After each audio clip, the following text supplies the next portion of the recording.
Assalamualaikum warahmatullahi wabarakatuh. Halo teman-teman semuanya. Di video kali ini saya akan menjelaskan terkait tema pekerja migran Indonesia. Agar kita ketahui bersama, pekerja migran Indonesia adalah warga negara Indonesia yang bekerja di luar negeri dengan menerima upah. Mereka yang akan, sedang, atau telah bekerja di luar negeri dengan atau tanpa melalui agen termasuk dalam kategori PMI. Istilah PMI ini menggantikan istilah sebelumnya, yaitu Tenaga Kerja Indonesia atau yang disingkat TKI.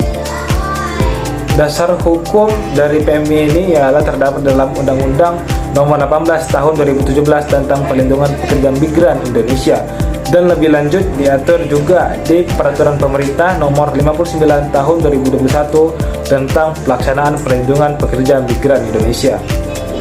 PMI sangat bermanfaat dalam meningkatkan devisa kita dan dapat meningkatkan pertumbuhan ekonomi di Indonesia. Tetapi seiring berjalannya waktu, banyak sekali masyarakat di Indonesia yang bekerja di luar negeri. Ini memiliki dampak positif dan negatif. Hal yang positifnya dapat meningkatkan devisa dan pertumbuhan ekonomi, dan ada juga dampak negatifnya, yaitu praktik-praktik ilegal dalam perekrutan pekerja migran di Indonesia. Seperti contoh, sumber dari detik.com, ada pasangan suami istri yang berinisial IS dan AA asal Kabupaten Cianjur yang ditangkap terkait dengan kasus pekerja migran di Indonesia ilegal. Karena korban tergoda diiming-imingi penghasilan yang tinggi, dalam pengakuannya Pak Sutri ini sudah memberangkatkan setidaknya 7 PMI ke luar negeri melalui jalur-jalur yang ilegal tanpa sepengetahuan Badan Perlindungan Pekerja Migran Indonesia. Dari sumber yang sama pula dikatakan jumlah PMI ilegal sangat tinggi hingga tercatat mencapai 4 juta lebih. Ini menjadi masalah bagi pemerintah Indonesia dalam mengurangi praktik-praktik tersebut karena dapat menyebabkan tingginya kriminalitas, penipuan, deportasi, minimnya perlindungan hukum, hingga tindak pidana perdagangan orang. Untuk mencegah hal itu, perlu adanya solusi atau langkah pencegahan. Yang pertama seperti meningkatkan perlindungan PMI. Dengan melalui undang-undang dan regulasi yang kuat, pemerintah harus melindungi hak-hak PMI, termasuk jaminan sosial, upah, dan kondisi kerja yang layak. Yang kedua, mengurangi biaya penempatan.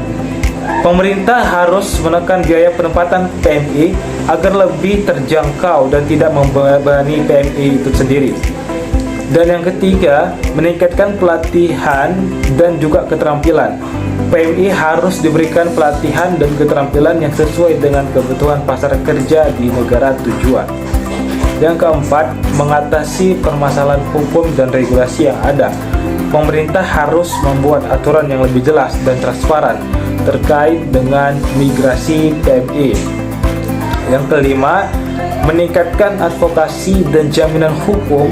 Pemerintah harus memberikan advokasi dan jaminan hukum bagi PMI yang mengalami pelanggaran hak, bekerja sama dengan pihak-pihak yang terkait atau jajaran Polri serta kementerian dan lembaga terkait guna memastikan seluruh program pencegahan, pengawasan, dan penanganan kasus PMI terlaksana secara maksimal.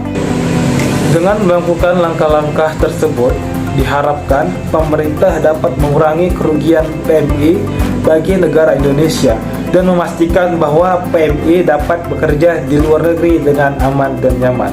Terima kasih. Sekian penjelasan dari saya terkait dengan pekerja migran di Indonesia. Terima kasih. Wassalamualaikum warahmatullahi wabarakatuh.